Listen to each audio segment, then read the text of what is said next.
네, 안녕하세요. 네, 왜 이렇게 추워요, 그죠?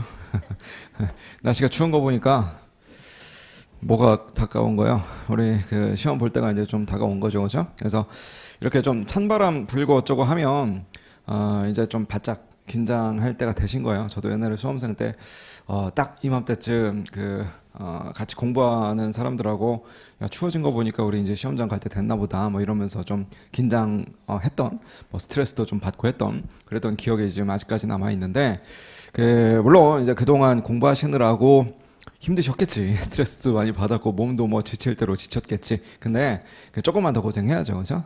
지금까지 고생하신 거 그래도 보상 받아야 될 거 아니야, 그죠? 보상 받으려면 남아 있는 시간이 이제 훨씬 더 중요하니까 우리 힘들더라도 좀 바짝 당겨서 진짜 열심히 좀 한번 해보도록 합시다. 그래서 적당한 스트레스는 또 우리가 뭔가 이렇게 성취하는 데 있어서 또 원동력이 돼요. 그래서 저도 연말이 되니까 이제 좀 있으면 한 살 또 더 먹는구나 지겨워 죽겠네요. 그래서 스트레스 받아 죽겠는데 그래도 이제 또 제 나이쯤 되면 이게 더 늙기 전에 뭔가 좀 내가 이루고 싶었던 것들을 좀 이루고 싶은 거죠. 그리고 더 나이가 들면 내 몸이 좀 안 따라줄까봐 내가 좀 해보고 싶었던 것들을 좀 도전해보고 싶은 뭐 이런 게 약간 긴장감으로 다가오는 게 있더라고요. 그래서 그런 것 때문에 이거 빨리 해야 되는데 약간 이런 식으로 스트레스를 받는 게 있는데 그게 또 귀찮더라도 몸을 또 움직이게 하고 약간 이런 원동력이 돼요. 그래서 정신적으로나 육체적으로나 정말 많이 힘드신 와중에 있을 거라는 건 저도 너무나 알고 있지만 그래도 힘든 스트레스, 긴장감 이런 것들을 우리 어떤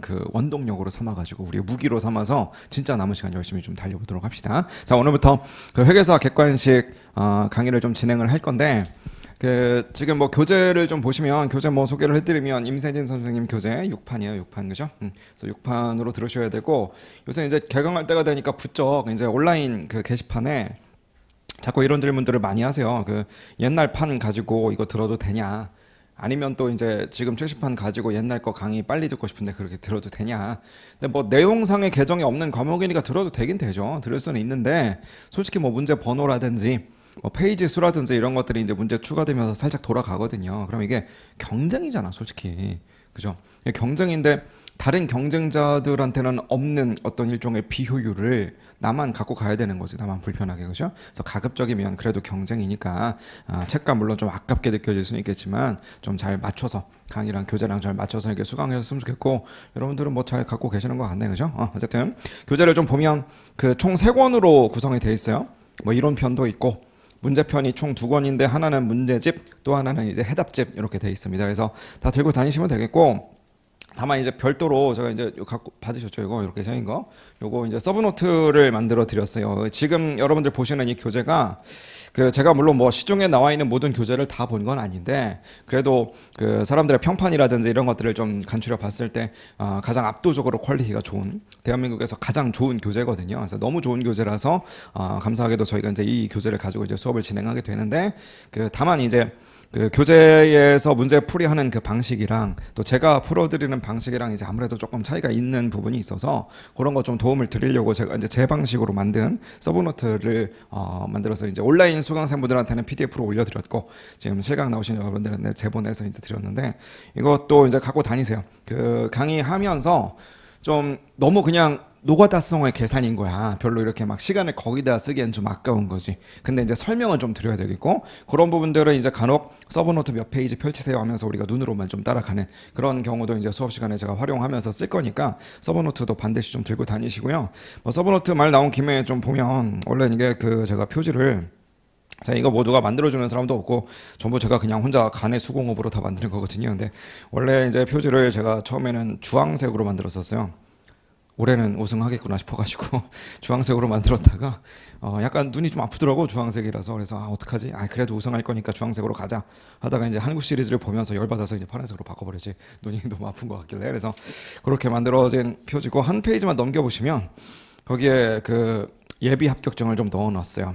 보면서 기분이라도 좀 좋으시라고. 그래서 원래 최초 디자인은 이게 표지였거든요. 이걸 표지로 하면 그래도 좀 동기부여가 되지 않을까. 그래서 이걸 표지로 했었는데 가만히 생각해 보니까 이거를 들고 다니면 너무 좀 수치스러울 것 같은 거야.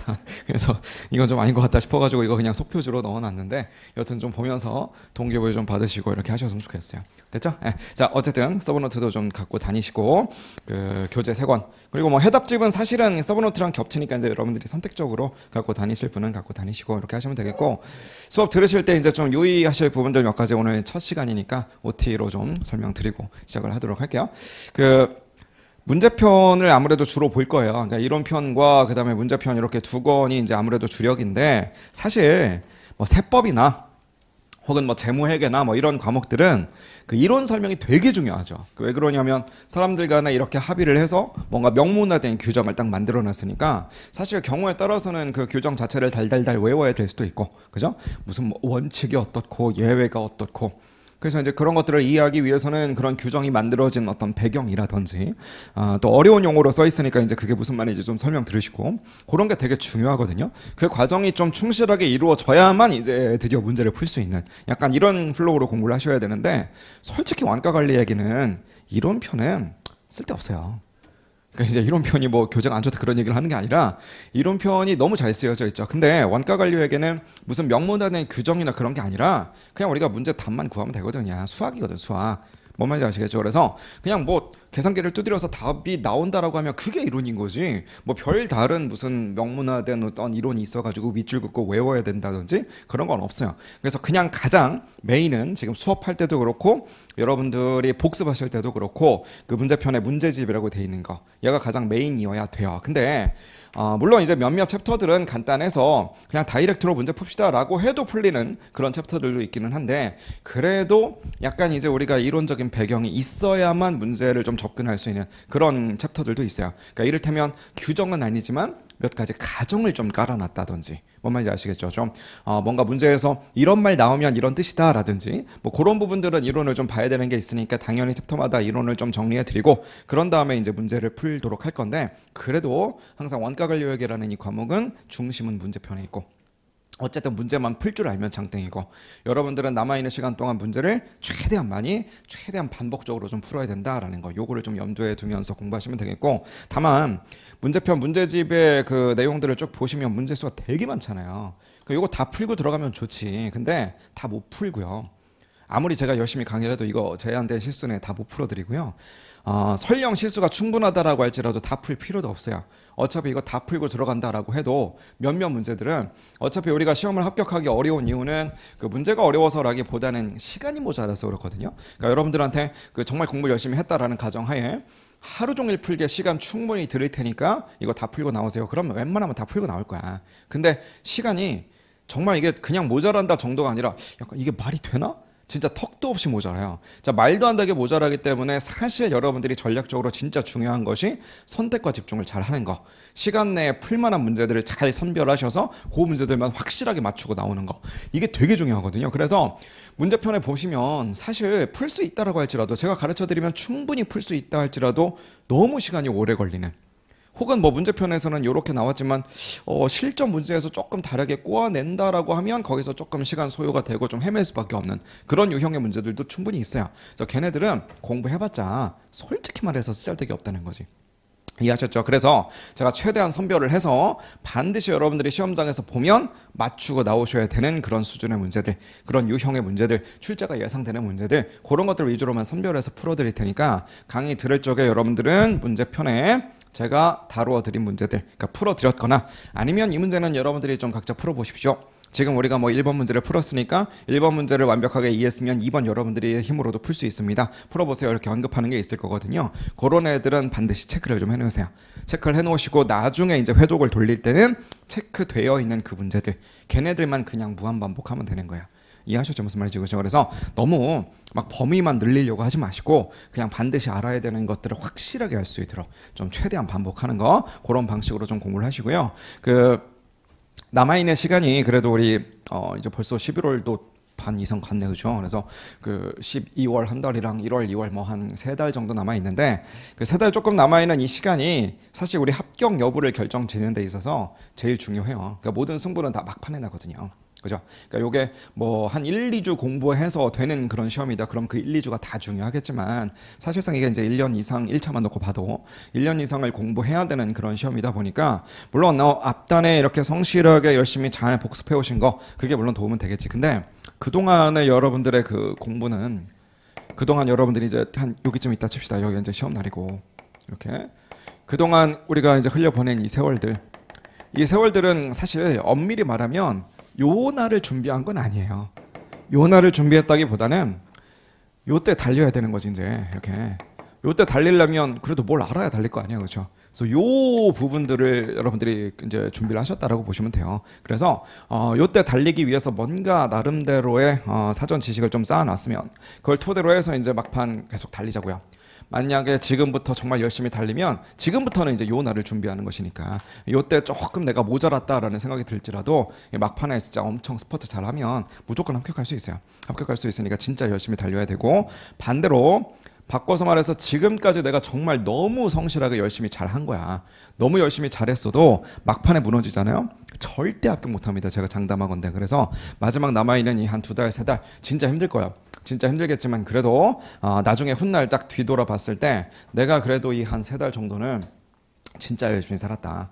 그러니까 진짜 열심히 산 정도가 아니라 이 대한민국에 솔직히 뭐 대한민국도 아니야. 그냥 전 세계 이 지구상에 나보다 열심히 좀 이 3달을 보낸 사람은 아마 정말 드물지 않을까? 내가 지금 어디 가서도 정말 자랑스럽게 떳떳하게 내가 진짜 열심히 했다 저 때는 약간 이렇게 말할 수 있겠는데 약간 이런 기분이 들 정도로 후회 안 남게 진짜 열심히 해야지 된다고. 그렇죠? 그래서 요 얘기를 이렇게 길게 하는 이유는 뭐냐면 사실 그 개강 첫날이잖아요 지금. 그죠? 개강하는 첫날에 제일 중요한 거는 오늘도 물론 뭐 한 4시간 달리면서 이것저것 배우겠지. 물론 그것도 중요해요. 그것도 중요한데 첫날인 만큼 저는 개인적으로 그거보다 훨씬 더 중요한 것은 뭐냐, 우리의 전투력을 쫙 끌어올리는 거. 진짜 내가 여기서 한번 승부를 내봐야지. 지금까지 뭐 내가 잘했건 못했건 그건 중요하지 않아요. 의미 없어. 그냥 지금부터 남아있는 시간 동안 내가 다 씹어먹어줄게. 약간 이런 식으로 전투력을 쫙 끌어올리고 뭔가 나의 의욕을 잘 끌어올리고 나의 어떤 경쟁심을 좀 불태워놓고 이렇게 하고 시작하는 게 무엇보다 중요하다고 봐요. 그래서 진짜 남아있는 시간 동안 우리 자 열심히 잘 해봅시다. 저도 최선을 다해서 강의할 테니까 여러분들도 최선을 다해서 따라와 주시고 정말 목숨 걸고 복습을 잘 해주세요. 이해하셨죠? 그죠? 자 그러면 본격적으로 우리 내용을 좀 보도록 합시다.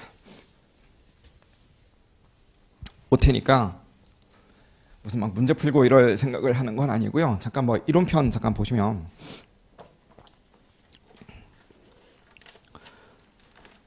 이론편 교재에서 이제 앞에 한 몇 장 정도 넘기다 보면 목차가 나오는데 목차 바로 앞에 보시면 1차 기출문제 출제 경향이라고 되어 있는 게 있어요. 요거 잠깐 구경합시다. 출제 경향. 보시면 2004년에서부터 2025년까지 그 해마다 이제 어떤 주제에서 몇 문제씩이나 출제되었었는가 그런 것들이 이제 표로 잘 정리가 되어 있어요. 그래서 과거에는 좀 들쭉날쭉했는데 요즘에는 다 이제 10문제가 딱 나오는 그런 추세인 것 같고 그 10문제 중에서 이제 어떤 애가 비중이 높았는가 해마다 좀 다르긴 한데 누적으로 좀 보자고요. 누적으로 이제 제일 오른쪽에 있는 개라고 돼 있는 거 개를 좀 보면 될 것 같은데 역시나 이제 이런 애들이 기본 강의 때도 많이 강조했듯이 실제로 1차 때 많이 기출이 됐구나라는 게 좀 보이는 게 있을 겁니다. 일단 숫자 제일 높은 게 뭐냐면 9장이네요. 9장에 보니까 단기적 투수 의사결정. 이게 뭐냐면 우리 아마 기본 강의 때 들었던 거 기억나실 거예요. 무슨 뭐 특별 주문을 받아줄 거냐 말 거냐 뭐 이런 등등의 의사결정 하는 거. 요거는 시험에 그냥 무조건 나온다라고 보셔야 되겠고 바로 그 윗동네에 보시면 CVP 분석. 요것도 되게 중요하다 매번 강조했었잖아요. CVP도 엄청나게 많이 나오네. 저 위에 이제 원가 회계 쪽으로 가면은 3장의 종합 원가 계산 역시 그렇죠. 이것도 되게 중요하다 강조했던 거 기억나실 거고 뭐 5장의 변동 원가 계산과 초변동 원가 계산 이런 것도 엄청 중요하네요. 그렇죠? 그 다음에 밑에 쭉 내려와 보니까 12장에 역시나 표준 원가 계산 이것도 뭐 거의 해마다 나오는 것 같아요. 그죠? 그래서 이게 기본 강의 때 중요하다 강조했던 것들이 확실히 1차 때도 많이 나오는구나 싶은 걸 좀 느끼셨으면 좋겠고 한 가지 그나마 다행인 게 1차 때 중요하게 다루는 내용이랑 2차 때 중요하다고 다루는 내용이랑 이게 좀 상이하다 그러면 우리가 공부할 때 좀 빡셀 텐데 1차 때 중요한 주제들이 2차 때도 똑같이 출제 비중이 제일 높아요. 그러니까 1차 때 잘해놓으면 2차 때까지도 두고 편하니까 좀 중요한 챕터들 위주로 해서 정말 좀 힘줘서 잘 공부를 하셔야 되겠고 좀 의외로 되게 많이 나오는 챕터가 하나 있어요. 그냥 보니까 이거 뭐야 싶은 게 하나 있죠. 뭐가 있냐면 15장 좀 보세요. 15장. 15장을 보시면 전략적 원가 관리라고 되어 있는데 25문제나 나왔잖아요. 그렇죠? 이게 뭐지? 나는 다른 거 종합원가 계산, 뭐 표준 원가 계산 이런 것들은 제목 들어보니까 좀 가물가물할 수는 있지만 그래도 기본 강의 때 맞아 나 이런 거 배웠었어 싶은 느낌은 있을 텐데 여기는 이 전략적 원가 관리 얘는 이게 뭐지 싶거든요. 그렇죠? 근데 요 녀석은 대부분의 것들이 이제 말문제로 좀 나오긴 해요. 말문제로 나오는데 이거는 시간 오래 쓸 필요 없이 그냥 제가 마지막에 특강 한번 해드릴 거거든요. 그래서 그거 하루 딱 듣고 나서 들어가시면 말문제 하나 좀 맞출 수 있게 해드릴 테니까 걱정 안 하셔도 돼요. 그 밑에 보시면 아예 챕터로 하나 배정받지도 못한 게 하나 있네. 다른 것들은 몇 장 이렇게 돼 있는데 지금 딱 한 번 나온 거 2004년에 한 번 나오고 다시는 안 나왔던 문제가 자본예산이라는 주제가 있어요. 근데 이 자본예산은 이미 여러분들이 다 공부했어요. 그래서 나와도 걱정 없어. 이 자본예산이 뭐냐면 재무관리야. 재무관리 시간에 뭐 NPV IRR 뭐 이런 거 배우잖아요. 그래서 그게 그냥 자본예산이거든요. 그래서 자본예산이 뭐 사실 나올 일도 없지만 혹시라도 시험에 나온다라고 하면 그냥 재무관리에서 배웠던 거랑 똑같으니까 그거 실력대로 그냥 푸시면 돼요. 그러니까 한마디로 얘기하자면 중요한 건 뭐냐면 자본예산이 나왔는데 만약에 못 풀었다. 그건 이제 제 잘못이 아니라 그건 지한송 잘못인 거지. 그렇게 생각하시면 돼요. 뭔지 아시겠죠? 자, 어쨌든 어떤 챕터가 좀 중요하게 다뤄지는구나. 근데 솔직히 뭐 1차 때는 다 보니까 방금 얘기했던 이 자본예산 이거 빼고는 나머지 것들은 다 한 번씩은 나오고 있네요. 그렇죠? 다 그냥 전반적으로 다 중요하니까 지금 우리 시작하는 마당에 어떤 건 중요하고 어떤 건 덜 중요합니다. 뭐 이런 얘기를 하자는 게 아니고 그냥 다 중요해요. 다 중요하니까 어떻게든 최대한 그냥 다 제가 해드리는 것들은 다 어떻게든 받아 먹으려고 하시되 시간이 좀 지나면서 여러분들이 이제 스스로 회독수가 말해줄 거야. 회독을 충분히 하다 보면 요쪽에 내가 좀 힘을 줘야 되겠구나. 이런 내용들은 조금 쳐내야 되겠구나. 이런 것들 선택과 집중은 여러분들이 자연스럽게 하게 되는 날이 있을 테니까 지금부터 벌써 선별하려고 하지 마시고 열심히 그냥 들으시면 하면 되겠어요. 자, 뒤로 넘어가셔서 3페이지 갑시다. 3페이지.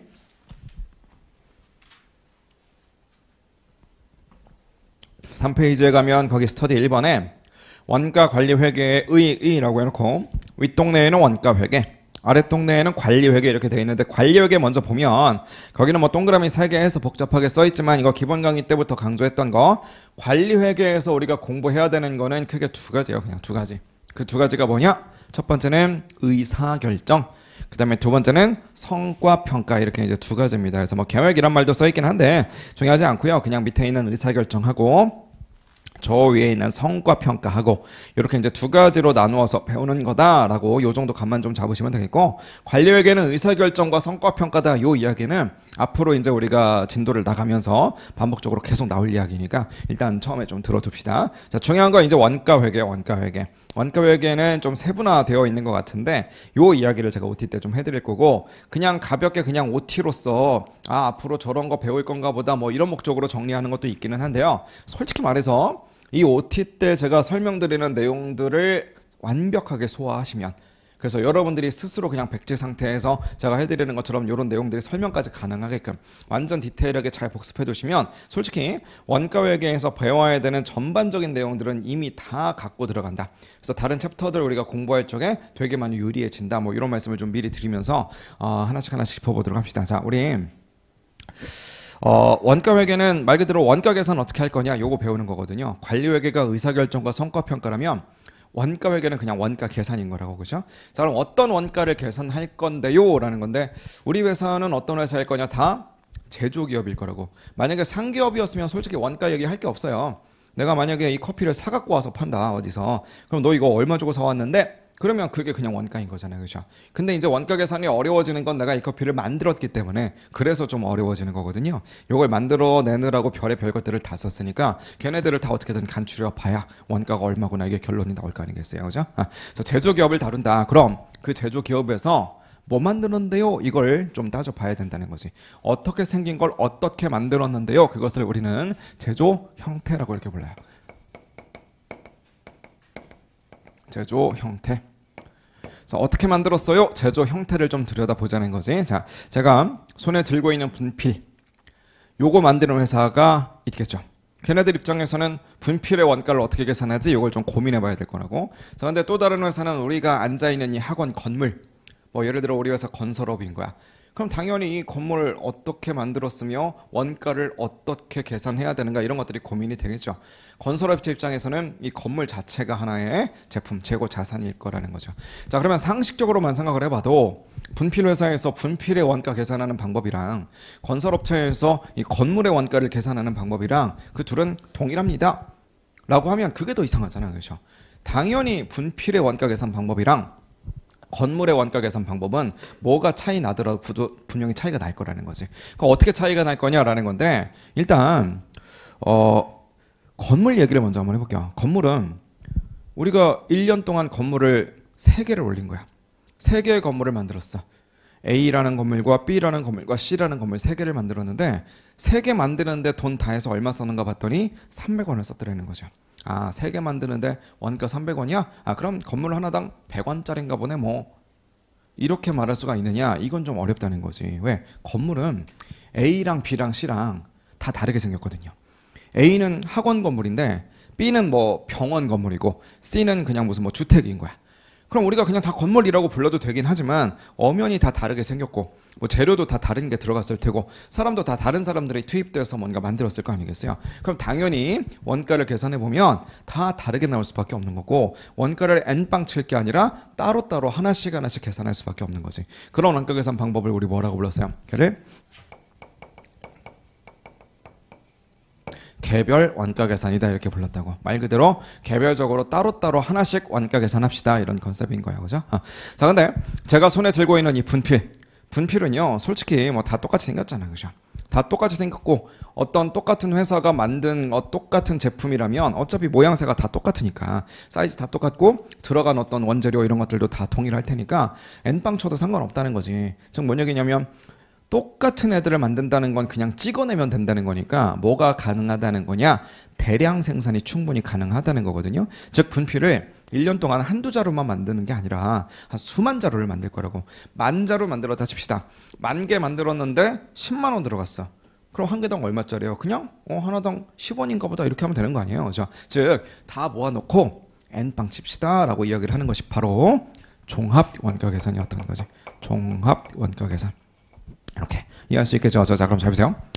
개별 원가 계산과 종합 원가 계산 얘네들이 서로 완전히 제조 형태가 다른데 우리 기본 강의 때 배웠던 거 좀 리마인드 해보자는 거예요. 물론 나 기억 하나도 안 나는데요 싶으면 상관없어요. 어차피 저는 객관식 강의를 하면서 여러분들이 기본 강의에서 배웠던 거 대부분의 것들을 다 아주 그냥 시원하게 까먹고 왔을 거다라는 그런 전제 하에 설명 드릴 거니까 해당 챕터에서 엄청 빡세게 다 설명해 드릴까. 그러니까 나 다 잊어버렸는데 어떡하지? 그냥 요런 강의를 요런 OT를 들으면서 아 맞다 내가 저런 소리 들었던 기억은 있는 것 같아. 요 정도만 해도 충분하다고 이해하셨죠? 자, 근데 개별 원가 계산에서 우리가 무슨 소리 했었냐면 A라는 건물을 만들었고 뭐 B라는 건물을 만들었는데 어떤 원가는 내가 A한테 쓴 것 같은데 아 이건 내가 B한테 쓴 것 같은데 내가 100원을 방금 썼는데 그건 확실히 A한테 쓴 거야. 내가 B라는 원가를 내가 또 50원이라는 원가를 썼는데 그건 확실히 B한테 쓴 거야. 확실히 누구 때문에 썼는지가 티가 나는 원가들이 있는가 하면 내가 A랑 B를 위해서 그냥 공통으로 쓴 거지 얘한테 얼마를 썼고 얘한테 얼마를 썼다라고 말하기가 좀 어려운 그런 원가들도 있더라는 거지. 그래서 이런 애들을 우리가 뭐라고 부르기로 했었냐면 이따 이론 편에서 자세히 보겠지만 얘네들을 우리는 직접적으로 어떤 특정한 제품을 위해서 쓴 거다라고 해서 직접 원가. 요런 애들을 우리가 간접 원가라고 이제 부른다는 거예요. 그래서 직접 원가들은 어떻게 할 거냐? 그냥 추적이라는 방법을 쓰면 되고 여기는 이 간접 원가는 추적이 안 되다 보니까 어떻게 할 거냐? 배부라는 방법을 쓰자는 거지. 그래서 원가를 분류해 줄 적에 보통 어떻게 분류를 하느냐면 직접 원가는 말 그대로 직접 다이렉트에 D자를 써서 직접 재료 원가 DM 직접 노무 원가 DL 이렇게 부르잖아요. 그러니까 얘네들은 추적을 하면 그만이라는 거야. 근데 추적 안 되는 원가 우리 뭐라고 하기로 했었어요? 제조 간접 원가에서 오버헤드다라고 해서 OH라고 불렀었잖아요. 그래서 얘를 따로 이제 집계를 해야 된다는 거지. 그래서 얘네 둘은 좀 추적을 하고 얘는 우리가 배부를 하자. 그래서 개별 원가 계산에서는 무조건 자료를 DMDL과 OH가 좀 나누어지게끔 이렇게 이제 자료를 제시해 줘요. 이해할 수 있겠죠. 자, 근데 종합 원가 계산을 생각해 보세요. 종합 원가 계산은 짜잘한 분필을 막 수만 자루를 만들었다고. 짜잘한 분필을 수만 자루 만들었는데 이걸 추적하래. 그 얘기는 무슨 얘기냐면 10,000자루의 분필을 만들었는데 자, 그중에 뭐 7,500번째 분필한테 도대체 재료 얼마나 들어갔나요? 이걸 따지라는 거야. 그럼 분필마다 미세하게 따지면 조금 뭐 어떤 건 덜 들어가고 어떤 건 더 많이 들어가고 하는 게 있긴 하겠죠. 근데 그런 것들을 다 따라가라? 말도 안 되는 소리인 거잖아요. 그렇죠? 따라가는 게 의미도 없는 데다가 그래서 애초에 종합원가 계산에서는 뭐 추적을 한다라는 것 자체가 별로 의미가 없는 거예요. 그래서 종합원가 계산은 그냥 N빵 치는 거니까 다 일괄적으로 배부할 뿐이라는 거지. 근데 N빵 친다라는 말을 조금 우리가 유식하게 표현하면 배부하는 것까지는 좋은데 뭘 기준으로 배부할 거냐? 물량 가지고 배부하자 이런 얘기거든요. 그냥 물량 가지고 100개면 100개로 나누고 1000개면 1000개로 나누자 이런 컨셉인 건데 이제 분필들을 잘 보니까 어떤 분필은 완벽하게 다 완성이 됐는데 몇몇 분필들은 아직은 미완성 상태더라는 거지. 아직 미완성이면 그래? 그럼 그게 몇 %나 만들었는데 50%까지밖에 아직 안 만들어졌대. 그걸 우리는 나중에 완성도라고 표현할 거고 그럼 우리가 원가를 N방 치는 데 있어서 한 개 완벽하게 만들어진 분필과 아직은 50%라서 반 개 취급하는 이 분필 얘네들을 동급으로 취급할 수는 없다는 거죠. 한마디로 단순히 내 눈에 물리적으로 보이는 물량 가지고 N빵 쳐서는 한계가 있고 이 물량에다가 뭘 반영해야 되느냐 완성도까지도 반영을 하자. 그래서 물량에다가 완성도를 반영해 놓고 새로운 개념의 어떤 수량 개념을 하나 탄생을 시킵니다. 걔를 뭐라고 불렀었어요? 걔를 완성품 환산량. 나 이런 말 들어봤던 건 기억나죠? 그죠? 완성품 환산량이라고 하는 새로운 어떤 수량의 단위를 생각해낸 거야. 그래서 그 완성품 환산량을 가지고 N빵을 치자. 즉 완성된 거 하나가 있고 아직 완성이 안 된 것도 하나가 있다면 아직 완성이 안 된 그 하나는 그냥 반개로 치자는 거야. 그래서 1대1로 배부하는 게 아니라 1대 0.5로 배부하는 게 맞지 않겠느냐. 이렇게 이제 배부하자는 거죠. 그래서 완성품 환산량이라고 하는 개념을 기준으로 해서 배부를 하자. 근데 여기서 말하는 완성도가 물리적인 완성도가 아니라 원가가 어떤 방식으로 들어갔느냐 원가 투입의 완성도로 가야 합리적이라는 거지. 자, 무슨 얘기냐면 제가 서 있는 이 교탁이 컨베이어 벨트다라고 한번 가정해 볼게요. 보통 우리 종합원가 계산 챕터에서 어떤 문장을 자주 보게 될 거냐면 기본 강의 때도 예제 문제에서 많이 봤을 거야. 재료는 공정 초반에 완전히 다 들어가고 가공원가는 공정 전반에 걸쳐서 균등하게 발생한다. 이런 문구가 맨날 있거든요. 그 문구가 무슨 얘기냐면 여기가 시작점이고 저 끝에가 이제 끝나는 점이다라고 하면 이 분필을 만들기 위한 재료는 이때 그냥 몽땅 다 쏟아붓는데 가공은 점점 가면서 이 컨베이어 벨트 위에서 하는 것 자체가 가공한다는 그 행위인 거니까 가공비는 저기서부터 저 끝까지 점점 들어간다 이 뜻인 거야. 그럼 보세요. 어떤 제공품이 물리적으로 봤을 때 50% 물리적이니까 저 끝에서 저 끝까지 그 중에 딱 반 요 정도까지 와 있다는 거야. 물리적으로 정확히 50%까지 와 있는 제공품이 있다고 쳐볼게요. 얘한테 물어보는 거야. 야 제공품아 너 재료는 얼마나 썼니? 딱 물어보는 거야. 내가 비록 물리적으로 50%까지밖에 못 왔지만 그래도 재료는 얼마나 썼어요? 재료는 이미 시작하자마자 다 넣었다며. 즉 재료는 얼마만큼이나 들어갔냐면 내가 물리적으로 완성이 안 돼서 그렇지 재료 투입은 이미 끝났다라고 말할 거 아니겠어요? 즉 재료 투입의 완성도는 얘는 이미 100%라는 거야. 하지만 너 가공은 얼마나 했니? 가공원가는 너에게 몇 %나 투입된 거니라고 한다면 난 아직 반까지만 가공을 했으니까 내 가공비 투입의 완성도는 50%고 뒤에 50%는 뭐 내년에나 넣을 것 같은데 올해 가공비 투입의 완성도는 50%야 이렇게 대답을 하겠지. 그러니까 똑같은 애한테 물어보더라도 재료비랑 가공비는 투입되는 모양새가 다르다 보니까 완성도도 서로 다르게 나올 수밖에 없어요. 그래서 얘네들은 추적이 되는 게 없으니까 그냥 싹 다 배부할 거긴 한데 그래서 DMDR, OH로서의 구분은 별로 의미가 없는데 그래도 원가의 구분을 어떻게 할 거냐면 내가 재료비 쓴 게 얼마인지 그 다음에 가공비 쓴 게 얼마인지 요 정도로는 우리한테 구분을 해준다는 거죠. 이렇게 이해할 수 있겠죠. 그래서 우리가 뭘 배웠었는지 또 원가의 분류 이야기를 오늘 이제 1장에서 좀 이따 할 건데 그놈이랑 어떻게 연결되는지 이런 것들을 좀 보셔야 돼요. 그러니까 기본 강의 때는 지금 얘기하는 뭐 DM, DL 이런 개념 자체를 아예 모르니까 이 세상에 저런 게 있습니다. 여기에서부터 출발했었는데 그래도 지금은 까먹었어도 좀 들어본 기억은 있으니까 내가 배웠던 내용들하고 내가 원가 분류하는 거하고 어떻게 매칭되는지 이런 전반적인 큰 그림을 한번 좀 봐야 된다는 거죠. 이해하셨죠? 그죠? 자, 그럼 지금 했던 이야기를 또 한번 자세하게 얘기를 해보도록 할게요. 자, 잘 보세요. 이제 이 그 개별 원가 계산은요 보통 이제 이런 식이에요. 재료가 있어. 재료가 A라는 재료가 있었던 거야. A라는 재료가 이렇게 있었어요. 걔를 첫 번째 작업에다 넣었던 거죠. 보통 이제 작업이라는 표현을 많이 쓰지. 요 얘기도 이제 해당 챕터에서 자세하게 할 거니까 지금은 그냥 전반적으로만 보는 거예요. 자, A를 작업 넘버 1번에다가 넣었어. 쉽게 말해서 어떤 뭐 철근이나 콘크리트나 뭐 이런 것들, 시멘트나 이런 것들을 첫 번째 그 공사 현장에다 넣은 거예요. 그랬더니 첫 번째 건물이 나와. 제품 A라는 게 이렇게 쏙 나왔어요. 마찬가지로 조금 다르게 생긴 재료를 이번에는 두 번째 작업 현장에다가 이렇게 넣었어요. 이렇게. 그랬더니 또 다르게 생긴 건물이 나오는 거지. 제품 B입니다. 이렇게 돌아가는 걸 우리가 뭐라고 부를 거냐면 얘를 개별 원가 계산이다 이렇게 부른다고요. 이렇게. 그래서 재료는 따로따로 쓰고 현장에서 일하는 사람들 따로따로 있는데 보면 이 두 개 작업에 공통으로 쓰이는 것들도 분명히 있을 거라고. 그래서 걔네들을 어떻게 찢어줄 거냐라는 게 개별 원가 계산에서 가장 핵심이 된다는 거지. 그래서 따로따로인 것은 DMDL로, 그 다음에 같이 쓰는 것은 OH로 이렇게 구분해 주는 게 되게 중요하다는 거죠. 자, 종합 원가 계산 이야기도 해보면 A라는 재료가 있는데 얘는 작업이라는 말을 쓰는 게 아니라 뭐라고 쓰느냐? 공정이라는 말을 써요. 공정은 그냥 컨베이어 벨트 같은 거 생각하시면 돼요. 이해하셨죠? 그죠? 제가 서 있는 이 교탁을 아까 컨베이어 벨트라고 봅시다. 그냥 그런 것들 하나하나가 공정인 거죠. 이렇게. 됐죠? 자, 근데 공정도 하나가 아니라 두 개가 있을 수 있거든요. 근데 작업과 다른 점은 공정은 이렇게 연속성을 띈다는 거지. 이렇게. 즉 우리 작업은 작업 1번이랑 작업 2번이랑 그냥 따로따로 지 할 일만 열심히 하면 되는 거지, 작업 1번 끝나야만 2번 할 수 있느냐 그런 거 전혀 아니라고. 그죠? 근데 공정은 컨베이어 벨트이다 보니까 1번 컨베이어 벨트 일단 다 돌아가야 그 다음에 2번을 시작하든지 말든지 할 거 아니겠어요.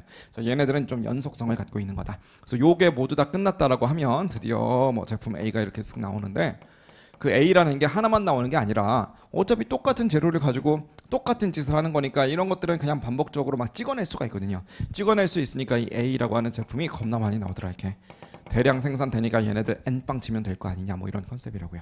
되셨죠? 그렇죠? 그래서 N빵 치는 과정에서 이게 되게 많은데 야 그중에 얘한테 들어간 거 얼마야? 뭐 얘한테 들어간 거 얼마야? 이런 것들 눈으로 확인하기 어려우니까 추적할 생각 없고 다 N빵 치는데, 여기 있는 이 아이들 중에 일부는 완성, 일부는 미완성이니까 완성도까지 고려해야 되고, 그 완성도를 고려하는 과정에서 재료비 따로 가공비 따로 취급하는 게 일반적이라는 거지. 이게 종합 원가 계산이라고요.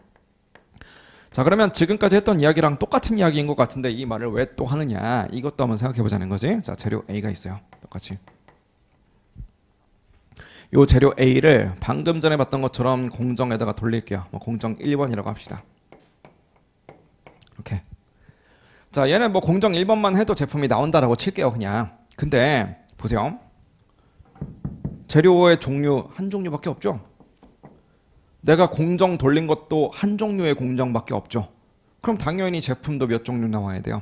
제품도 하나만 나와야 될 거 아니야, 그렇죠? 근데 우리 회사는 이상한 거야.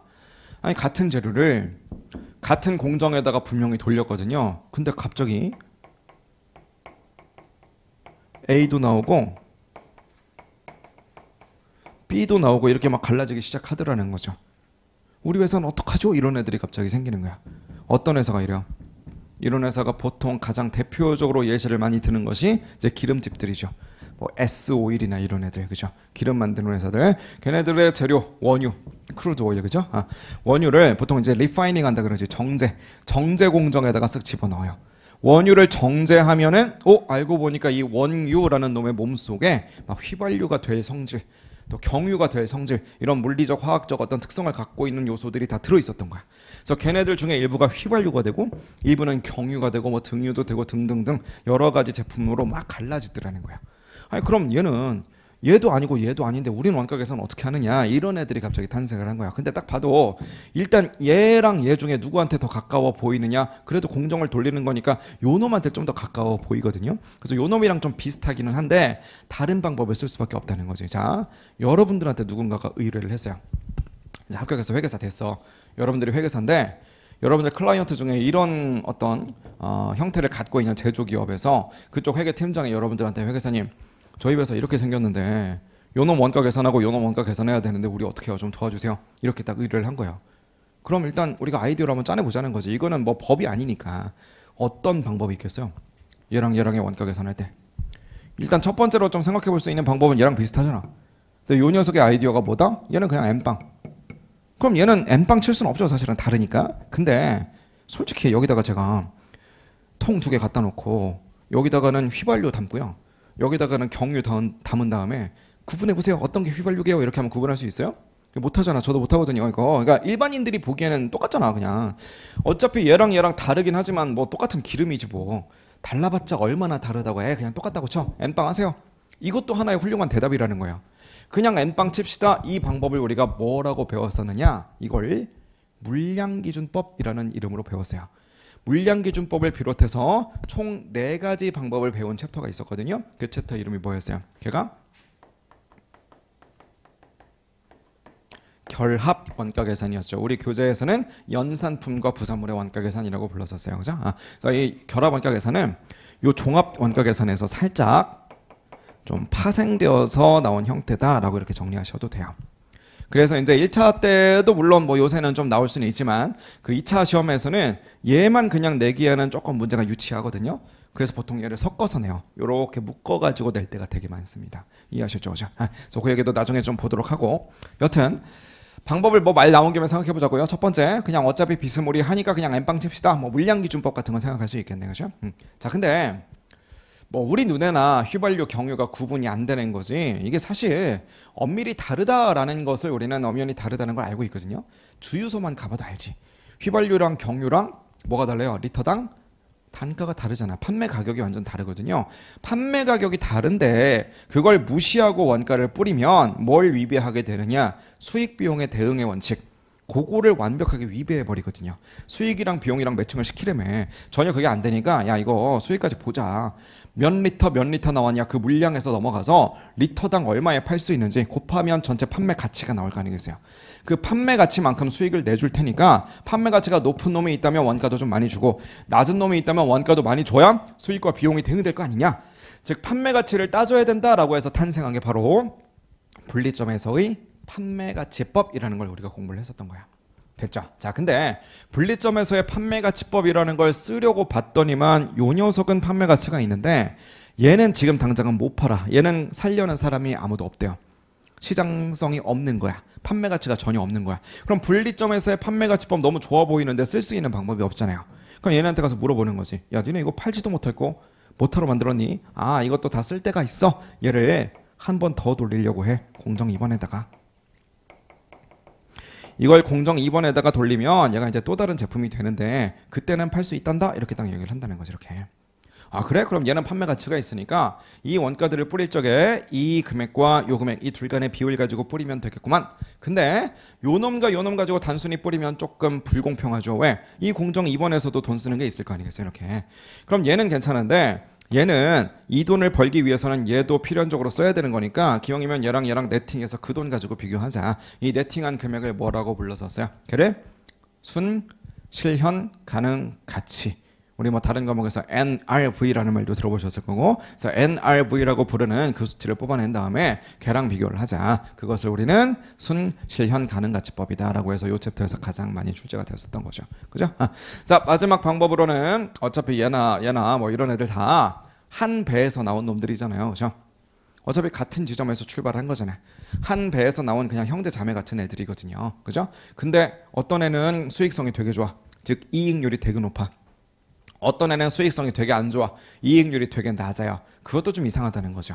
어차피 같은 재료 넣었고 같은 공정에서 나온 애들인데 하나는 이익률이 높고 하나는 이익률이 낮고 이건 조금 보기 안 좋으니까 어떻게든 이익률을 그냥 다 똑같이 맞춰주자. 원가도 그에 맞춰서 배부해주자. 균등 이익률법이라는 방법도 우리가 공부를 했었어요. 됐죠? 그래서 요 결합원가 계산 챕터에서는 원가가 어디에서 발생하느냐, 이 공정 1번에서도 발생할 거고 여기는 이 공정 2번에서도 발생할 건데, 사실 우리가 이제 이런 점들에 대해서 요 포인트, 요 놈에 대해서 우리가 용어 하나 배웠던 거 있었는데 이거 뭐라고 불렀었어요? 얘를 분리점이라고 불렀다고. 지금은 그냥 말로만 하지만 나중에 요 챕터 가면 다 하나하나 적어 드릴 거니까 걱정하지 마세요. 지금 막 적느라고 이렇게 노력 안 해도 된다고. 나 그래도 저런 식으로 해서 기본 강의 때 들었던 거 한번 정리한다. 요 정도 감만 있으면 돼요. 자, 여기서 분리가 된다는 거지. A 제품과 B 제품으로 이렇게. 그죠? 자, 그럼 잘 보세요. 요 분리점을 기준으로 해서 요 뒷단에 있는 이 원가 봅시다. 이거 100원이라고 할게요. A 때문에 썼어요? B 때문에 썼어요? 누가 봐도 B 때문에 쓴 거 아니야. 그렇죠? 뭐가 됐어요 방금? 이거 B 때문에 썼다라고 자신 있게 대답할 수 있는 건 뭐가 되기 때문이에요? 얘는 추적이 되는 거예요. 그죠? 이거 100원이라고 합시다. 이 100원은 A 때문에 썼어요? B 때문에 썼어요? 둘 다를 위해서 공통으로 쓴 거지 A 때문에 그중에 얼마인지 B 때문에 얼마인지는 모르겠잖아. 모르겠는데요 라는 말에 동의하신다면 얘는 뭐가 안 되는 거다 지금? 추적이 안 되는 거라서 얘는 네 가지 방법 가지고 배분하는 수밖에 없는 거야. 얘를 뭐라고 부른다? 얘를 결합원가. 얘를 뭐라고 부를 거냐? 추가적으로 가공을 또 한다라고 해서 추가 가공 원가 이렇게 부르는 거죠. 그래서 이 결합 원가 계산 챕터에 가면 또다시 이런 식으로 구분하는 게 아니라 용어가 새롭게 나온다는 거지. 결합 원가와 추가 가공 원가 용어를 이런 식으로 이제 분류를 해주더라는 거야. 이해하셨죠, 그죠? 그래서 왜 용어가 이렇게 나올 수밖에 없었는지, 왜 챕터마다 이렇게 분리하는 방법이 다른지 그런 것들이 좀 머릿속에 있어야 전체적인 틀이 좀 잡히고요. 전체 틀도 안 잡혔는데 그냥 하나하나 부분적으로 디테일한 것만 봐봤자 실력은 안 늘어요. 그래서 이런 것들을 먼저 좀 잡고 시작을 하고 싶은 거죠. 오케이, 지금까지 한 거 다 따라오셨으면 다른 얘기 좀 합시다.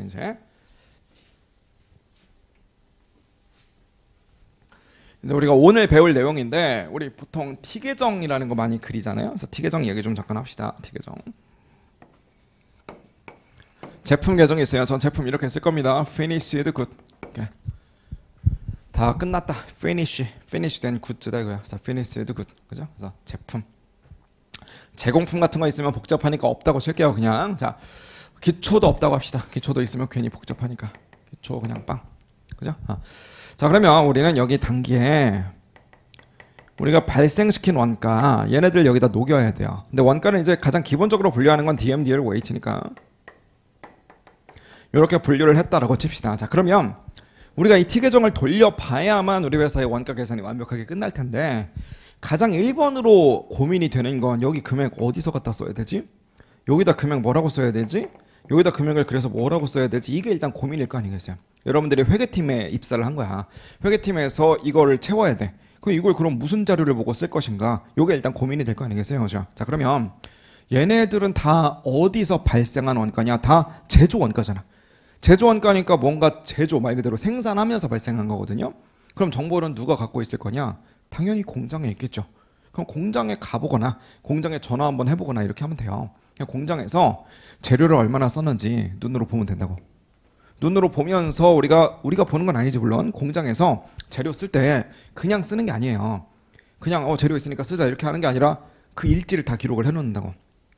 A라는 재료가 뭐 킬로그램당 단가 얼마짜리인데 1월 1일 날 몇 킬로그램 어디에 들어갔다 뭐 이런 것들 당연히 일지를 쓰니까 그런 데이터가 있으면 1년 동안 우리 얼마 썼구나 이런 것들 알아낼 수 있다고요. 되셨죠? 눈으로 보고 금액을 채워 넣으면 됩니다. 현장에서. 얘도 마찬가지. DL은 인건비잖아. 그렇죠? 인건비도 그냥 뭐 누가 일을 하고 갔어 그럼 끝 이렇게 하는 게 아니라 당연히 작업 일지를 다 써요. 어떤 사람이 시급을 얼마 받는 사람인데 아침에 몇 시에 출근해서 몇 시까지 일을 하고 갔다. 오늘 근태를 어떻게 했다. 근태 관리 다 한다고. 그래서 그런 부분들 자료가 있으면은 요 금액 당연히 채워낼 수가 있다는 거죠. 결론 얘랑 얘랑은 다 D자가 붙었어요. D자가 붙은 것은 뭐가 된다는 거? 추적이 된다는 거. 추적은 뭘로 하는 거냐? 추적은 그냥 눈으로 하는 거야. 그러니까 추적이라는 게 얼마나 대단한 게 아니고 여기는 A 제품을 만드는 현장이고요. 여기는 B 제품을 만드는 현장이거든요. 갑자기 저쪽에서 지게차에서 어떤 재료가 딱 실려갖고 오는 거야. 그러더니 그 지게차가 어디로 가냐면 여기로 딱 가서 멈춰요. 그러더니 여기 현장 작업자들이 여기 지게차 실려온 그 재료들을 여기다 막 탈탈 털어붓는 거야. 방금 전에 그 재료 누굴 위해서 썼어요? A를 위해서 아니면 B를 위해서? A 때문에 쓴 거잖아. 추적된 거야 지금. 다른 재료 두 번째 재료는 여기다가 막 부어버리더래. B를 위해서 쓴 거잖아요. 추적된 거라고 지금. 됐죠? 자, 어떤 사람이 출근을 하네요. 출근하자마자 이쪽으로 가서 막 작업을 해. 그러더니 퇴근을 해. 그럼 그 사람은 A를 위해서 일하는 사람이잖아. 이 사람에게 주는 인건비가 있다면 A 거인 거야. 다른 사람은 이쪽에서 일하는 사람도 있겠죠. 그 사람에 대한 인건비는 B 거라고 추적이 되는 거야 지금. 즉 추적이라는 건 내 눈에 보이면 그게 추적인 거고 그게 DM과 DL이고 눈에 보이니까 보이는 대로 그냥 집어넣으면 된다는 거지. 이해하셨죠? 자, 근데 문제가 되는 게 뭐냐면 얘는 D자가 지금 안 붙었거든요. D자가 안 붙었다는 건 눈에 잘 안 띈다라고 보시면 돼요. 실제로 제조원가 명세서를 여러분들이 현업 가서 보실 거 아니에요. 나중에 회계사가 돼서. 어떤 항목이 제일 크게요? 금액적으로. 뭐가 제일 크겠어요? 당연히 압도적으로 큰 거는 감가상각비. 임차료 이런 애들이 제일 커요. 왜냐면 요새는 다 기계니까. 그래서 기계에 대한 어떤 감가상각비, 그 다음에 임차료 이런 것들 금액 엄청 클 거거든요. 그럼 감가상각비로 한번 얘기를 해봅시다. 지금 저랑 올 초에 기본 강의 때부터 계속 열심히 공부하신 분들 많이 계시는데 요 강의실 우리 1년 동안 왔잖아요. 요 강의실 우리 1년 동안 감가상각 얼마나 되던가요? 본 사람 감가상각 얼마어치 됐어요 이 강의실? 저도 못 봤거든요. 저도 몰라. 저도 맨날 여기 출근하지만 얼마나 감가상각 되는지 물어본다 그러면 그거 어떻게 알아요? 이거 티가 나는 것도 아닌데. 정확히 1년 동안 요 강의실이 얼마나 감가상각 되는지 본 사람이 있느냐, 그런 게 있을 리가 없거든요. 얘는 눈으로 보고 넣는 게 아니에요. 자, 오늘 11월 중순, 11월 18일인가? 그 정도밖에 안 됐잖아요. 그렇죠? 11월 중순 정도밖에 안 된 지금 갑자기 사장님이 여러분들한테 1월 1일부터 11월 중순까지 도대체 이 강의실 얼마나 감가상각 됐니? 라고 물어본다면 할 말이 없는 거야. 본 적이 없으니까. 이해하셨죠? 그럼 얘는 언제쯤 정체가 드러날 거냐? 얘는 눈으로 보고 넣는 게 아니라 계산기 막 두드려서 넣는 거라고. 그럼 계산기를 도대체 어떻게 두드릴 건데요? 라고 물으신다면 그냥 재무회계 시간에 여러분들이 배운 논리가 있는 거지. 뭐 정액법이 어떻고 무슨 뭐 정률법이 어떻고 이런 걸 가지고 그냥 넣자는 거예요. 이해할 수 있겠죠? 그게 결산인 거지. 즉 여기 있는 이 제조간접원가는 눈에 보이는 게 아니니까 결산을 토대로 해서 밀어넣게 돼요. 그럼 결산 언제 할 거냐면 12월 31일 돼야지 이제 결산을 하는 거거든요. 근데 지금 아직 11월이잖아. 그럼 결산 안 했잖아요. 그렇죠? 그래서 여기 들어갈 말이 없는 거예요, 지금. 보세요. 자, 우리가 원가 회계가 필요한 이유는 크게는 원가 회계에서 원가 계산을 해놔야 이걸로 재무 회계를 도와줄 수 있고요. 그리고 이걸로 관리 회계도 도와줄 수가 있어요. 자, 재무 회계를 도와준다. 재무 회계의 기본적인 목적은 뭐냐면 재무상태표나 손익계산서를 비롯한 재무제표를 쭉 만들어서 외부에 공시하는 거. 이게 재무회계에서 배우는 내용이거든요. 그럼 우리가 만약에 제조기업이다. 그럼 그 중에서도 원가 계산하는 게 어려울 테니까 원가회계에서 배운 논리를 가지고 손익계산서나 뭐 이런 것들 만드는 걸 도와주는 거예요. 근데 그건 문제가 없어. 왜? 어차피 외부에다 공시하는 건 연말 가야 하는 거잖아요. 연말에 다 결산 끝나서 숫자 나오고 나면 이제 여러분들이 회계사가 된다면 여기다 감사해 주세요. 감사해서 괜찮다 싶으면 그때 가서 공시하는 거거든 이제. 그러니까 얘는 숫자 다 나온 다음에 하는 거니까 아무런 문제가 없어요. 근데 재무회계 말고도 누구를 도와줘야 되냐면 관리회계를 도와줘야 돼. 관리회계는 아까 전에 두 개 뭐뭐 하는 거라고요. 의사결정이랑 성과평가. 의사결정 얘기해 봅시다. 의사결정 누가 하냐면 사장님이. 그럼 사장님은 의사결정을 12월 31일 결산 끝날 때까지 기다렸다가 의사결정하느냐? 그럴 리가 없죠. 의사결정해야 될 거리는 기중에 매번 순간순간마다 있는 거라고요. 시시때때로. 그럼 그때마다 의사결정을 하려면 그냥 감객을 의지할 수는 없고 뭔가 데이터가 있어야 되는데 회계적인 자료 봐야 되고 그중에서도 원가 자료 되게 중요하다고. 근데 원가를 들여다봤더니 요거 금액 있어요? 없어요? 아직 결산 안 끝났으니까 기중이니까 이런 건 숫자 없다고. 이게 숫자가 없다 보니까 우리가 사장님 입장에서는 뭔가 의사결정할 만한 자료를 서포트 해드릴 수가 없어, 회계팀에서. 그럼 사장님 입장에서 의사결정하는 거에 도움이 되려면 아직 이게 금액이 얼마가 될지는 결산해봐야 알 수 있으니까 기중인 지금으로서는 모르지만 그래도 나름대로의 예상치를 좀 집어넣을 필요성이 있더라는 거죠. 무슨 말인지 아시겠죠? 자, 우리 이런 얘기 들어보셨을 거예요. 실제 원가 계산이다. 자, 실제 원가 계산이라는 것은 말 그대로 그냥 12월 31일까지 기다리자는 거야. 이렇게 DM이건 DL이건 OH건 다 어디서 나오는 거냐면 공장에서 나오는 거니까 공장에서 실제로 1년 동안 얼마나 썼는지 그 결과가 12월 31일 되면 다 나올 거 아니냐. 그럼 그 숫자를 가지고 여기다 집어넣자. 실제로 DM 얼마 썼는지, 실제로 DL 얼마 썼는지 이것마저도 실제로 다 결과 나오면 그 금액 여기다 집어넣자. 실제로 발생한 금액만을 가지고 T계정을 돌리자. 이것을 실제 원가 계산이라고 부르는데 어찌 보면 너무 당연해 보이잖아요. 실제로 발생한 숫자를 갖다 쓴다. 너무나 당연해 보이는데 얘는 치명적인 문제점이 드러나더라는 거지. 어떤 문제점이 있느냐? 의사결정하는데 써먹기가 어려워요. 뭐 때문에? OH 때문에. OH는 기중에는 숫자를 알 수가 없으니까. 이해할 수 있겠죠? 그래서 야 이거 실제 원가를 얘네들은 기중에도 눈에 보인다고 했으니까 알 수 있지만 얘는 기중엔 도저히 알 수가 없으니 의사결정에 써먹지를 못하니까 얘는 뭔가 좀 예상치로 집어넣자. 그 예상치를 뭐라고 불렀었어요? 그 예상치를 제조간접원가의 예정배부액이라고 불렀었고, 뭔가 예정배부액이라고 하는 예상치 가지고 돌려버리자라는 그런 스타일의 원가 계산을 우리가 뭐라고 불렀느냐? 걔를 정상 원가 계산이다 이렇게 이제 부르기 시작했던 거예요. 예정상의 원가 계산이다 이런 거지. 이해할 수 있겠죠, 그죠? 정상 원가 계산 이것도 아마 들어봤던 기억이 있을 겁니다. 자, 그러면 보세요. 이렇게 예상치를 집어 넣으니까 나름대로 관리 목적으로 쓸 수 있구나. 여기다 100원이라고 넣으니까 이렇게 이게 실제랑은 좀 다를지라도. 근데 여기 100원이다라고 넣으니까 나중에 이제 사람들이 어떤 걸 깨달았냐면 이건 예상치에 불과하다 보니까 실제로 이제 나중에 다 게임 끝나고 결산까지 다 끝나면 딱 100원 나오는 일은 드물겠지. 이거랑 아무래도 좀 차이가 있을 거 아니겠어요. 자, 그래서 실제로 발생한 금액이 얼마인가 봤더니 110원이었던 거예요. 이렇게. 그럼 요렇게 둘 간에 우리는 뭘 뽑기 시작했었어요?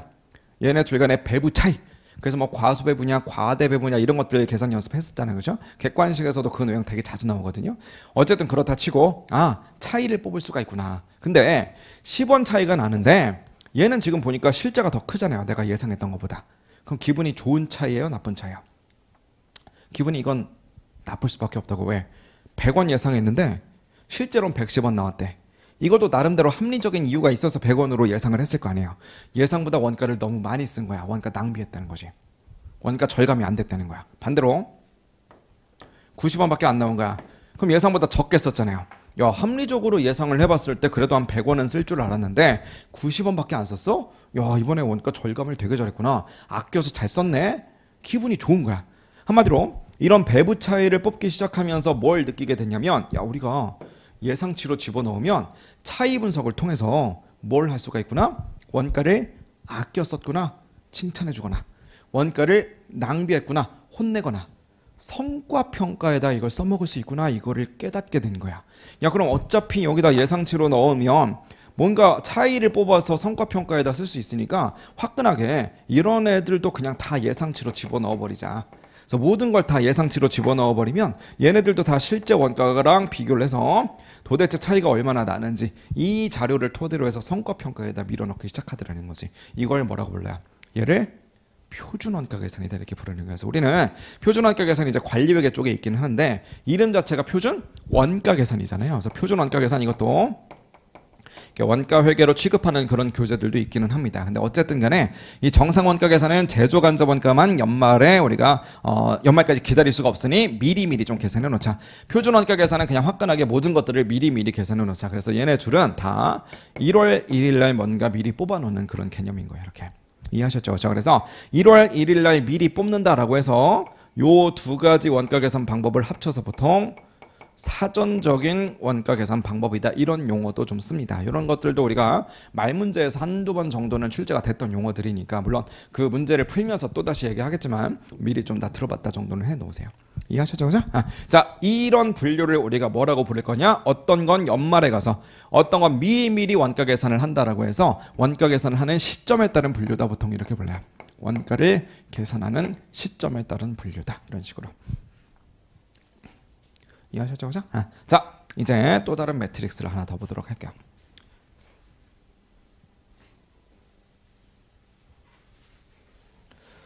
자, 똑같은 티 계정을 한번 또 그려볼게요. 자, 제품 계정이 있다. 제공품은 생각하지 말게요. 그냥 괜히 복잡하니까. 기초도 생각하지 맙시다. 있으면 복잡하기만 해. 기초 없어.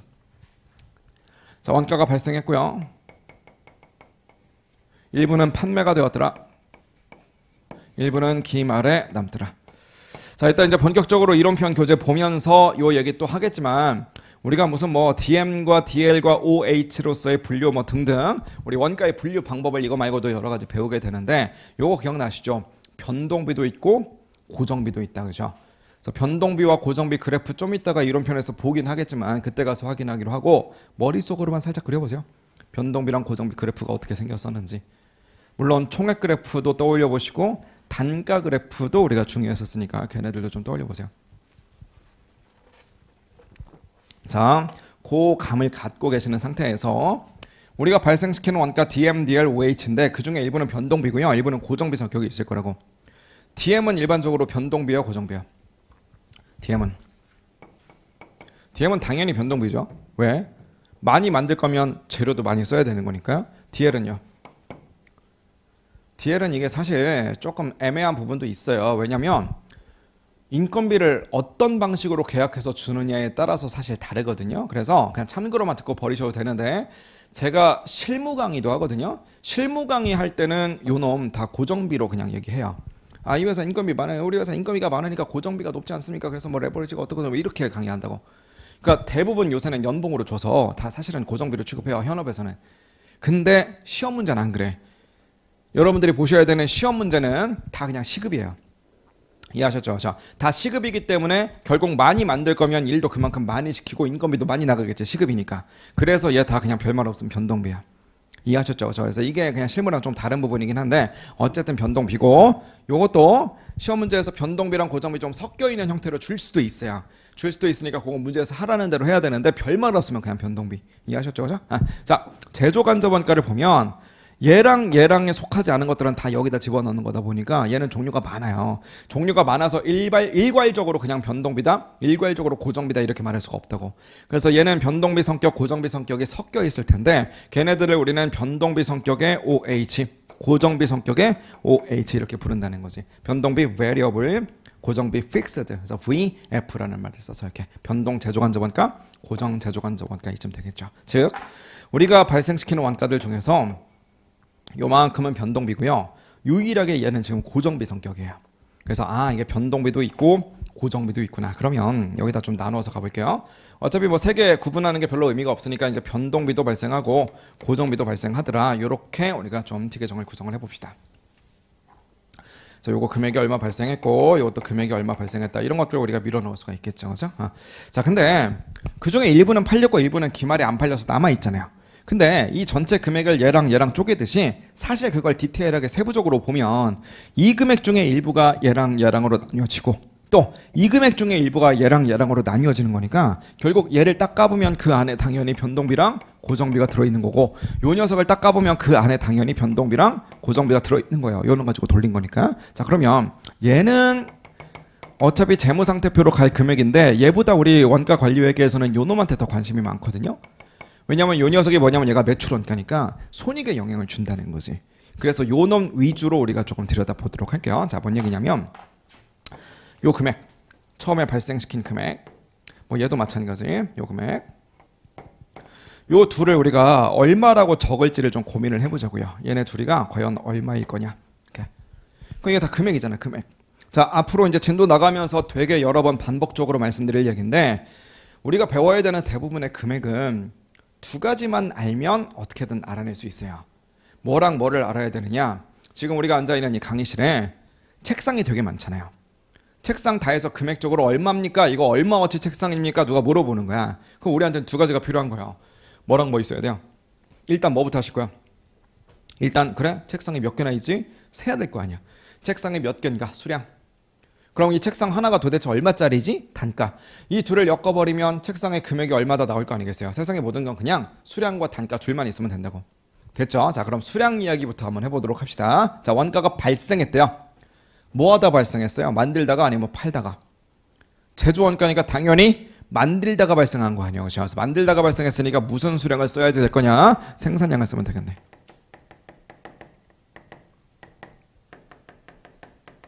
만들다가 발생한 것이니까 이렇게 되셨죠? 그죠? 자, 그럼 얘는 변동비의 단가가 있을 거고 얘는 이제 고정비의 단가가 이렇게 있을 거라고. 이렇게 계산하시면 이 금액들이 쓱 나오게 되겠죠. 그죠?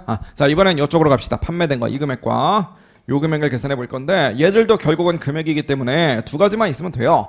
수량과 단가. 자, 근데 수량 이야기 한번 해보면 요게 생산량이라면 얘는 무슨 수량이겠어요? 당연히 지금 팔려버린 게 얼마냐 요게 궁금한 거니까 판매 수량만 집어넣겠죠. 여기다가 판매량. 여기도 마찬가지 판매량. 예를 들어서 올해 우리가 100개를 만들어서 80개만 팔고 20개가 남았다라고 하면 얘들은 100개 베이스, 얘들은 80개 베이스, 나머지 20개는 여기에 들어가겠지. 이제 이해하셨죠? 그죠? 자, 판매량에다가 단가를 걸어줄 건데 단가는 아까 전에 이미 계산되어 있는 게 있으니까 요 놈을 가지고 돌려주면 돼요. 이렇게 해야 차대가 맞을 테니까 이렇게. 이해하셨죠? 그죠? 자, 그럼 지금 이렇게 계산되어 있는 상태에서 우리 회사에 변화가 좀 생겼다라고 가정합시다. 사장님이 갑자기 공장장을 불러가지고 명령을 해요. 뭐라고 얘기를 하냐면 야, 우리 생산 쫙 좀 땡겨. 생산 좀 잔뜩 해놔. 공장에서 깜짝 놀라는 거지. 왜요? 우리 아무리 생각해도 우리 이 제품 대박 칠 것 같아. 그래서 앞으로 손님 엄청 많이 올 거고 판매량 분명히 쭉쭉 늘어날 거니까 그걸 대비해서 야 손님 왔는데 못 팔면 좀 그렇잖냐. 그래서 손님 올 거 대비해서 생산 잔뜩 미리 좀 해놔. 그래서 생산량을 쭉 올리라고요. 그래서 공장에서 말을 들어야 되니까 사장님이 얘기한 거니까 생산을 쭉 올렸어요. 자 그럼 좀 아까 변동비랑 고정비 그래프 떠올렸던 거 있죠. 그걸 토대로 해서 요 금액과 요 금액에 어떤 변화가 생길지 한번 따라가 보세요. 변동비 그래프 어떻게 생각하세요? 변동비는 이게 변동비잖아요. 그렇죠? 고정비는 이게 고정비잖아요. 조업도가 늘어나면 그만큼 비례적으로 원가까지 늘어난다. 즉 변하니까 변동비인 거고 조업도가 늘어나건 말건 그냥 가만히 고정되어 있으니까 고정비인 거 아니에요. 그렇죠? 그래서 이 변동비 같은 경우에는 얘가 2배가 되면 얘도 2배가 되고요. 얘가 10배가 되면 얘도 10배가 되는 거라고 해서 얘가 덩달아서 올라가죠. 자, 근데 아까 전에 제가 그래프 떠올리실 때 단가 그래프도 좀 떠올리시라고 말씀드렸어요. 변동비의 단가는 어때요? 얘가 2배가 되면 얘도 2배, 얘가 10배가 되면 얘도 10배. 그럼 어차피 나누면 얘는 똑같을 거 아니겠어요? 이렇게 그죠? 그래서 단가는 일정하게 유지가 된다. 이게 바로 변동비들하는 거지. 되셨죠? 자, 반면에 고정비를 봅시다. 생산량은 분명히 늘어났거든요. 생산량은 늘어났지만 그러거나 말거나 이 금액이 가만히 있으니까 우리가 고정비라고 한다며. 그럼 요놈의 단가는 사실은 어떻게 해야 왁구가 맞냐면 요놈 나누기 요놈이거든요. 그럼 보세요. 분자는 가만히 있는데 분모만 잔뜩 늘어났으니까 결국 단가는 어떻게 될 것이다? 줄어들 수밖에 없는 현상이 벌어지겠지. 그죠? 자, 요렇게 계산해놓고 이제 티계정을 다시 돌리는 거예요. 아까 전에 도대체 생산량을 왜 늘립니까? 라는 그 질문에 대해서 답변이 우리 분명히 판매량이 왕창 늘어날 거다라는 게 답이었었는데 웬걸 사장님의 착각이었고 판매량은 하나도 늘어나지 않았어요. 판매량 똑같았던 거야. 근데 문제는 뭐냐면 단가에 좀 변화가 생긴 게 있거든요. 저 단가를 여기다 반영을 해야지 차대가 맞을 텐데 변동비 단가는 변한 적이 없죠. 하지만 고정비의 단가가 어떻게 되었느냐면 얘가 확 줄어버린 거야 이렇게. 그럼 금액을 한번 따라가 보면 얘네 둘은 변한 게 없으니까 얘는 괜찮아. 얘네 둘 중에 얘가 줄어버리는 바람에 판매량이 가만히 있더라도 얘는 줄 수밖에 없다고 이렇게. 그럼 보세요. 얘네 둘을 더해준 전체 금액을 우린 뭐라고 부를 거냐? 얘를 우리가 매출 원가다, cost of goods sold 이렇게 부를 건데 이 매출 원가 금액이 어떻게 되냐면 얘 때문에 지금 확 줄어버리거든요. 이렇게. 그럼 매출 원가가 줄어버리면 뭐가 또 영향을 받을 거냐면 이익이 영향을 받고 이 비용이 줄어들어 버렸으니까 이익은 늘어난다는 거지. 이상한 거예요 이게.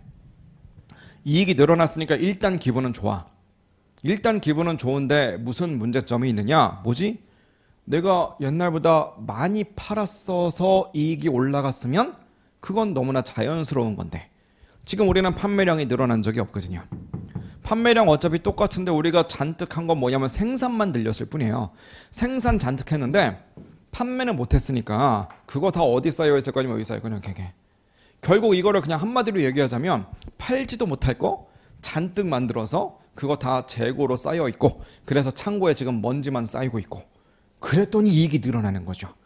누가 봐도 너무 이상하잖아요 이게. 그렇죠? 자, 지금 이런 방식의 원가 계산을 뭐라고 부를 거냐면 DM, DL, VOH 그리고 FOH까지 네 가지 제조 원가가 당연히 제품을 만드느라고 쓴 애들이니까 우리가 얘를 돌려야 팔리면 매출원가, 안 팔리면 제품인 건데 매출원가가 됐든 제품이 됐든 얘네들 만드느라고 쓴 게 DM, DL, VOH, FOH니까 공장에서 쓴 그 네 가지 원가는 당연히 티계정에다가 다 돌려줘야만 제품의 원가가 얼마인지 또 팔린 매출원가가 얼마인지를 합리적으로 계산할 수 있다라고 생각을 하고 공장에서 발생한 모든 원가를 하나도 빠짐없이 전부 다 여기다 밀어넣자는 거지. 그 방식을 우리는 뭐라고 부르냐? 전부 원가 계산이다 이렇게 부른다고요.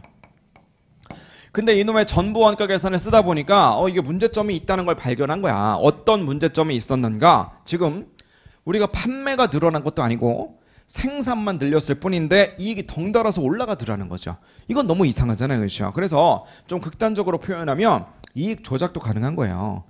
경영자가 이 논리를 뻔히 알고 있다라고 하면 올해 이익이 좀 많아 보여야 돼. 예를 들어서. 근데 손님은 안 와. 그러면 일단 고의로 생산량만 쭉 늘려놓는 거지. 그래서 이익이 올라가게 보이는 거예요.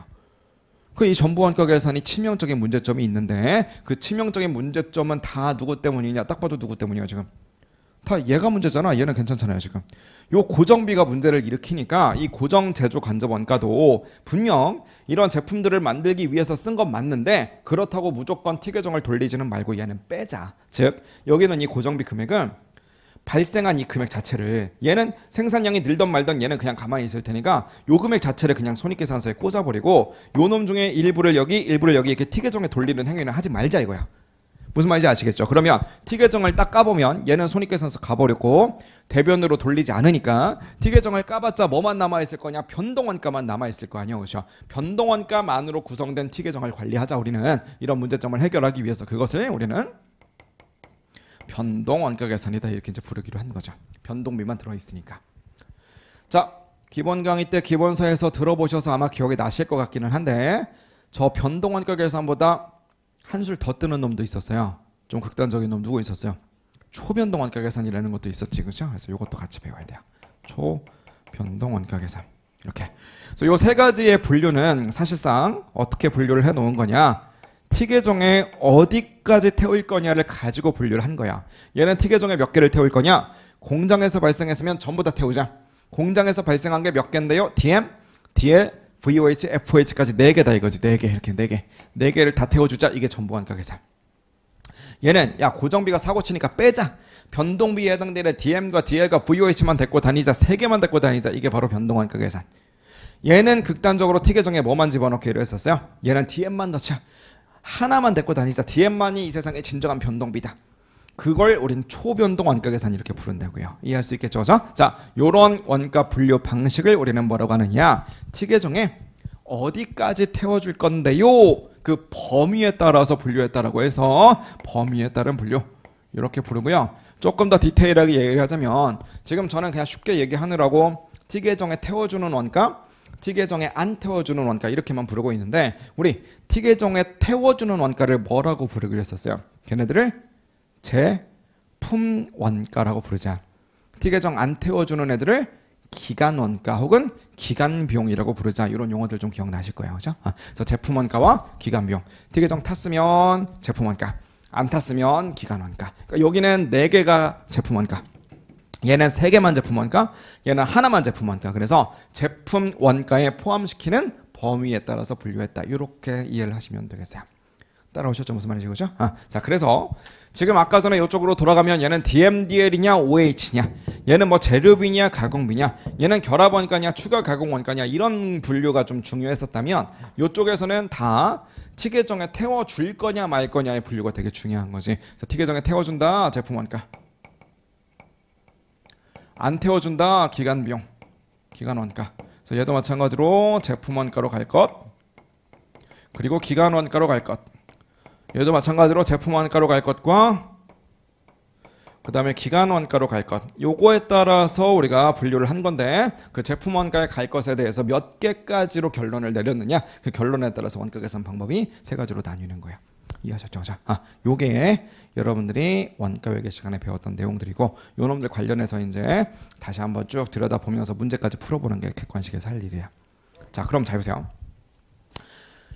얘네들을 보통 이제 1차 시험에서는 하나하나 배우죠. 기본 강의 때도 하나하나 배웠고. 근데 1차 시험 중에서도 좀 어려운 문제, 그리고 나중에 여러분들이 보셔야 될 2차 시험 문제. 걔네들은 다 어떻게 나오냐면 하나하나씩만 내는 일은 별로 없어요. 어떻게 내냐면 다 연계해서 종합문제 스타일로 내요. 종합문제 스타일이라는 건 무슨 얘기냐면 어차피 같은 매트릭스 내에서 우리 회사는 개별 원가 계산이면서 동시에 종합 원가 계산입니다. 이건 좀 이상하잖아요. 그죠? 내가 이번에 손익계산서를 한 장 그렸는데 그 손익계산서는 전부 원가 계산도 되고 변동 원가 계산도 돼요. 그런 건 말이 안 된다고요. 하지만 서로 다른 매트릭스끼리는 다 동시에 쓸 수 있는 거죠. 이렇게 같이 섞어서 이렇게. 얘도 마찬가지. 다 이런 조합들이 다 가능하다고 이렇게. 물론 안 쓰는 조합도 있기는 있어요. 이런 건 조합하지 않아요. 사실은. 잘 보세요. 요렇게 엮어서 쓰는 일은 없어 사실. 이렇게는. 우리가 이제 얘네들이 뭔지 개념을 다 알았으니까 이건 말이 안 되겠구나 하는 감이 좀 와야 돼요. 개별 원가 계산과 표준 원가 계산. 개별 원가 계산은 아까 뭐였어요? A랑 B랑 C랑 완전 다 다르게 생겼다. 따로따로다. 근데 표준 원가 계산 일괄적인 표준을 제시하자. 벌써 논리적으로 이게 모순이잖아요. 그렇죠? 그래서 얘네 둘은 같이 안 써요. 그래서 얘는 보통 정상원가 계산하고 쓰고 얘는 그래서 보통 얘랑 어울리지 얘랑 잘 안 어울려요. 요 놈과 요 놈을 같이 쓰는 건 문제를 만들려면 억지로 만들려면 만들 수 있어. 근데 현업에서는 보통 이렇게 안 써요. 이렇게 쓰지. 그래서 이것도 솔직히 별로 중요하진 않아. 만들 수는 있는데 별로 중요하진 않아요. 어쨌든 이런 정도의 조합이 충분히 가능하고 2차 시험에서는 얘네들을 다 엮어서 내요. 종합원가 계산을 쓰면서 표준원가 계산을 쓰면서 변동원가 계산이다 우리 회사는 뭐 이런 식으로 엮어서 내다 보니까 나중에 2차 시험에 가면 중요하게 다뤄질 수밖에 없는 내용은 어떤 게 자주 출제될 거냐? 부침성 좋은 애들, 다른 주제랑 섞기에 딱 좋은 애들. 대표적으로 이런 애들 2차 때 엄청 많이 나오거든요. 2차 때. 왜 많이 나오냐면 얘는 다른 주제 물어보면서 얘를 섞기가 되게 좋아요. 그러니까 예를 들어서 제가 모의고사를 만들어도 뭐 이런 거 가지고 문제를 만든 거야. 전부 변동, 초변동 막 손익계산서 그려봐라. 이런 거를 막 문제를 만들었는데 문제를 다 내고 보니까 살짝 좀 밋밋한 거야 이제. 아 그래도 명색이 2차 시험인데 문제가 좀 짧은 것 같은데 난이도가 너무 쉬운 것 같은데 이거 조금 더 난이도를 업그레이드를 해볼까? 좀 더 어렵게 해볼까? 그럼 어떻게 하면 되느냐면 사실은 미완성도 있지롱, 그 완성도가 몇 %지롱 이거 한 줄 섞으면 돼요 그냥. 그럼 요 개념이 싹 들어가는 거거든요. 그래서 요 녀석이 다른 애들하고 잘 섞이다 보니까 되게 자주 출제가 되고 아까 얘기했다시피 2차 때 많이 내는 애들 있죠. 걔들을 똑같이 1차 때도 많이 내요. 그래서 이런 아이들이 되게 중요해질 수밖에 없다는 거지. 이해하셨죠? 그죠? 그래서 전반적인 이런 그림을 조금 기억을 하셔야 되는데 여튼 우리가 지금 정리한 이 모든 내용들이 사실 출발점은 어디냐면 세상의 모든 원가가 다 어떤 제품 때문에 얼마 들어가는지 눈으로 다 따라가진다면 모든 게 다 추적이 된다면 원가 계산하는 것이 지금보다 훨씬 심플했을 거야. 아마 이 세상에 모든 원가는 다 추적이 된다. 그런 세상이 있다고 가정하면 사실상 애초에 원가 회계라는 이 과목 자체가 필요하지 않았을 수도 있어. 눈만 크게 뜨고 있으면 각 제품의 원가 계산이 끝나는 거니까.